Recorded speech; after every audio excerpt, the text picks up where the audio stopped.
وہ وقت یاد کرنے کے لائق ہے جب عمران کی بیوی نے کہا کہ اے پروردگار، جو بچہ میرے پیٹ میں ہے میں اس کو تیری نظر کرتی ہوں، اسے دنیا کے کاموں سے آزاد رکھوں گی، تو اسے میری طرف سے قبول فرما، تو سننے والا ہے، جاننے والا ہے۔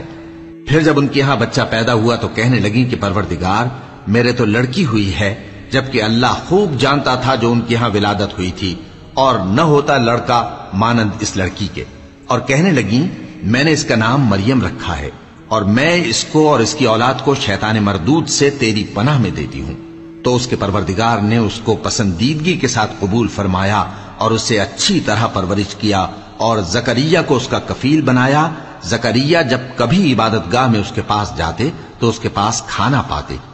یہ کیفیت دیکھ کر ایک دن مریم سے پوچھنے لگے کہ مریم، یہ کھانا تمہارے پاس کہاں سے آتا ہے؟ وہ بولی کہ اللہ کے ہاں سے آتا ہے، بے شک اللہ جسے چاہتا ہے بے حساب رزق دیتا ہے۔ اس وقت زکریا نے اپنے پروردگار کو پکارا، عرض کی کہ پروردگار، مجھے اپنی طرف سے اولاد صالح عطا فرما، تو بے شک دعا سننے والا ہے۔ چنانچہ وہ ابھی عبادت گاہ میں کھڑے نماز ہی پڑھ رہے تھے کہ فرشتوں نے آواز دی کہ زکریا، اللہ تمہیں یحییٰ کی بشارت دیتا ہے، جو کلمۃ اللہ یعنی عیسیٰ کی تصدیق کریں گے اور سردار ہوں گے اور عورتوں سے رغبت نہ رکھنے والے اور ایک پیغمبر یعنی نیکوکاروں میں ہوں گے۔ زکریا نے کہا، اے پروردگار، میرے ہاں لڑکا کیوں کر پیدا ہوگا کہ میں تو بڈھا ہو گیا ہوں اور میری بیوی بانجھ ہے؟ فرمایا، اسی طرح اللہ جو چاہتا ہے کرتا ہے۔ زکریا نے کہا کہ پروردگار، میرے لیے کوئی نشانی مقرر فرما دے۔ فرمایا، تمہاری نشانی یہ ہے کہ تم لوگوں سے 3 دن اشارے کے سوا بات نہ کر سکو گے، تو ان دنوں میں اپنے پروردگار کی کثرت سے یاد اور صبح و شام اس کی تسبیح کرنا۔ اور جب فرشتوں نے مریم سے کہا کہ مریم، اللہ نے تم کو برگزیدہ کیا ہے اور تمہیں پاک بنایا ہے اور دنیا جہان کی عورتوں میں سے تم کو منتخب کیا ہے، اے مریم، اپنے پروردگار کی فرما برداری کرنا اور سجدہ کرنا اور رکوع کرنے والوں کے ساتھ رکوع کرنا۔ اے نبی، یہ باتیں اخبار غیب میں سے ہیں جو ہم تمہارے پاس بھیجتے ہیں۔ اور جب وہ لوگ اپنے قلم بطور قرعہ ڈال رہے تھے کہ مریم کا کفیل کون بنے، تو تم ان کے پاس نہیں تھے، اور نہ اس وقت ہی ان کے پاس تھے جب وہ آپس میں جھگڑ رہے تھے۔ وہ وقت بھی یاد کرنے کے لائق ہے جب فرشتوں نے مریم سے کہا کہ مریم، اللہ تم کو اپنی طرف سے ایک کلمے کی بشارت دیتا ہے جس کا نام مسیح اور مشہور عیسیٰ ابن مریم ہوگا، اور جو دنیا اور آخرت میں آبرو مند اور مقربین میں سے ہوگا،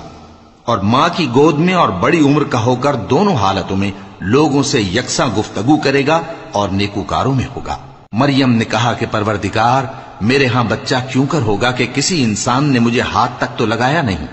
فرمایا کہ اللہ اسی طرح جو چاہتا ہے پیدا کرتا ہے، جب وہ کوئی کام کرنا چاہتا ہے تو ارشاد فرما دیتا ہے کہ ہو جا، تو وہ ہو جاتا ہے۔ اور وہ اسے کتاب و حکمت اور تورات اور انجیل کا علم عطا کرے گا، اور عیسیٰ بنی اسرائیل کی طرف پیغمبر ہو کر جائیں گے اور کہیں گے کہ میں تمہارے پاس تمہارے پروردگار کی طرف سے نشانی لے کر آیا ہوں، وہ یہ کہ تمہارے سامنے مٹی سے پرندے کی صورت بناتا ہوں، پھر اس میں پھونک مارتا ہوں تو وہ اللہ کے حکم سے سچ مچ پرندہ ہو جاتا ہے، اور پیدائشی اندھے اور ابرص کو تندرست کر دیتا ہوں، اور اللہ کے حکم سے مردوں کو زندہ کر دیتا ہوں، اور جو کچھ تم کھا کر آتے ہو اور جو اپنے گھروں میں جمع کر رکھتے ہو سب تم کو بتا دیتا ہوں۔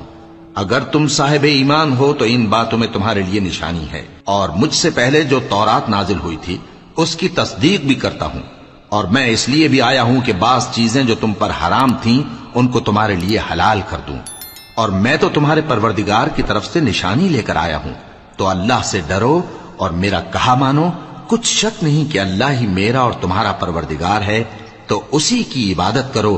یہی سیدھا رستہ ہے۔